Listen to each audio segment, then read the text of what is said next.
All right, thanks everyone for coming to my talk. My name is Michael Orr, and I'm going to be really talking kind of about the fundamentals of taxonomy today. You can see on this first slide, this is what people think of when they think of taxonomy, basically some really old book full of names that they don't really understand that are somehow used to organize life. But over time, really what it means to do taxonomy, it's changed a lot. And nowadays, when we talk about taxonomy, it means integrating many different kinds of evidence to figure out what I was just talking about, categorizing things. But that's a really basic level idea, and we need to understand it a bit better to really talk about taxonomy meaningfully in this kind of workshop. So honestly, when I say what is taxonomy, the answer is going to depend on who I'm talking to. It definitely entails discovery and description of new species. It should absolutely include identification resources and things like that, because otherwise, what's even the point of making species if you can't identify them? But it also often includes classification. So here's a funny little example mnemonic for remembering kingdom, phylum, class, order, family, genus, species. Probably you heard this in a class at some point during your life. Keeping precious creatures organized for grumpy scientists. That's a motif we'll keep running into, that taxonomists are all grumpy, and I'll explain at the end a little bit about why that is. But this is really the hierarchy of names used in classification, with some other levels omitted. But genus and species, these are the important ones because these make a binomial identifier that is actually going to be unique, and that is the species name. And that's really important for classifying things. Fundamentally, what taxonomy is, it's really a system for categorization. So we can talk about things, identify them, talk about them in relation to each other, in relation to the environment, so we can understand the natural world. An integrative taxonomy is a more recent idea, basically the integration of many different lines of evidence to actually figure out what species are and how they differ, how to identify those different species. They're represented here in some really silly gears, but I mean, if those gears tried to turn, they wouldn't really work. So let's look at it a different way. Really, there's all these different fields that are providing evidence for integrative taxonomy. It's split into kind of classical taxonomy, mostly morphology, morphometry, then molecular biology. But there's all kinds of other evidence that can also be used, things like ecology and behavior. Really, you should use almost anything that differs and can be measured reliably. One big issue going forward is how we can actually quantify and integrate these different types of evidence, because they are so different. And if they disagree, it's hard to choose which one is right. There's a lot of work on this from a machine learning perspective, where basically the data can tell you which thing is more reliable and what you should go with.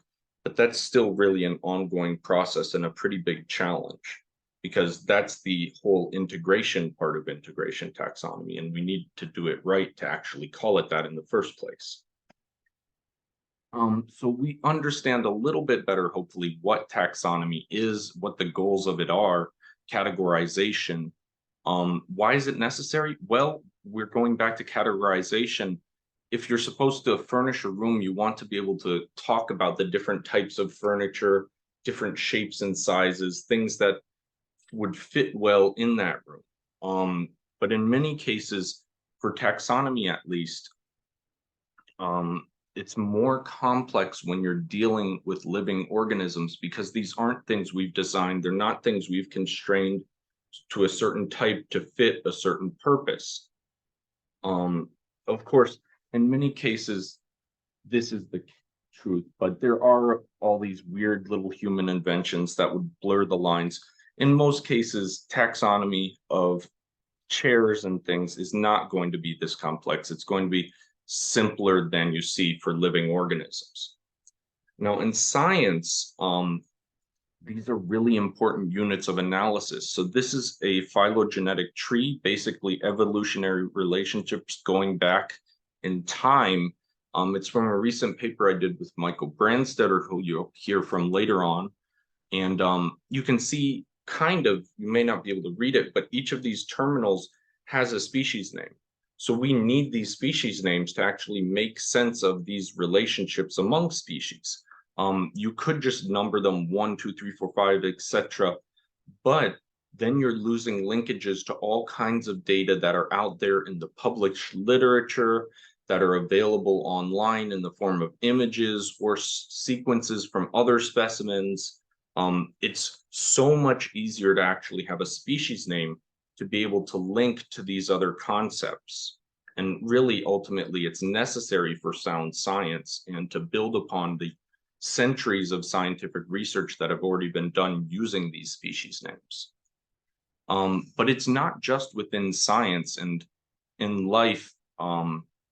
Legislatively, species names are also important because these are what are used for conservation decisions. Among these, recently, Hylaeus anthracynus and several other species, also some bumblebees, were listed, federally listed as endangered species. But Hylaeus in general, they look pretty similar, actually. These are pretty disparate looking Hylaeus as far as Hylaeus goes. Usually they're much harder to tell apart, but still, it may be difficult immediately for you to figure out which is Hylaeus anthracynus unless you're very closely familiar with them. So just think about that for a second while I've been talking here. You've got your guess in your mind. That's fine. You don't have to say it out loud because I'm giving a talk right now and that'd be kind of silly. But this second one, that's the Hylaeus anthracynus. The others are Hylaeus nigritis, one that is identified only to genus. And then what is that thing? How did that sneak in here? Well, actually, if we take a closer look at this, it doesn't really fit Hylaeus very well. It's got the yellow face and everything, but that's actually Philanthus. And this was on a website as Hylaeus anthracynus, showing just how important it is to actually be able to vet these sorts of resources. Because otherwise, if you look at that uncritically, you're going to think Philanthus is the same thing as Hylaeus anthracynus, an endangered species, when it's not even a bee. This is actually from a group called the bee wolves instead. They eat bees, basically. So you can see really this is important that we actually know what these species are, not just to refer to them, but to preserve them, to keep them going forward into the future. I'm going to switch gears a little bit now and talk about something really problematic and maybe stir up some discontent here, species concepts. So we now know what taxonomy is kinda and why it's important, but what a species is an entirely different related question, a really problematic one. What qualifies as a unit, basically? And there have been hundreds, maybe even thousands of papers addressing this in some way or another over the years, and no one's figured it out yet. But don't worry, I'll do all of that right now for you, and everyone's going to walk away from this completely happy and content with the decisions made. So biological species concept, this is something probably that a lot of people have heard about in school, for instance. It's a very popular idea, basically that populations or groups of populations capable of interbreeding and producing fertile offspring, but can't do it with other such entities. Each of these would be a species. And the whole foundation of this idea, this is on reproductive isolation, basically. The classic example people often use is the horse and the donkey. Basically together, they can produce a mule. So it looks like they can breed, but then if two of these mules try to breed, they can't because they're basically infertile, each of these. Now, this sounds pretty good, but there are problems with this concept. It's heavy on the conceptual end, and you'll see why. Operationally, there are more issues. First off, sometimes, and this is rare, these mules can still breed. So there are exceptions to this. But at the same time, there's a lot of issues with operationality, with actually being able to apply these ideas. Who's going to actually check this for the million plus described described insect species? What about for the 6 million or so total species that are thought to be out there? It's not easy. This is a big challenge, and it makes it operationally pretty impossible because even in a lab environment, things that may mate successfully in the wild, they may not there. So being able to actually put this into practice, it's not very feasible, unfortunately. In addition, of course, asexual organisms are also a huge problem and not very fun to deal with under this whole schema. Another idea that's come up are evolutionarily independent lineages, basically a single lineage of ancestor-descendant populations, which maintain their identity from other lineages with their own evolutionary tendencies. This sounds pretty good. It's much squishier, so you can make it fit in many more cases. But where do we really draw the line? Below, you can see this idea of a ring species, basically, where there's a geographic barrier in the middle. The Sierra Nevadas, for instance, in California are a great example. And they can reproduce around that ring, but at the bottom, there was some separation essentially on the right, and now they can't. So where do you draw the line? And who you're asking is going to give you a different question. A different answer. You can see here actually from De Quiroz 2007, it's really obvious when one species is distinctive from all the others, and it's really obvious when two species are very distinctive from each other, but there's this gray zone where you can't really figure things out well.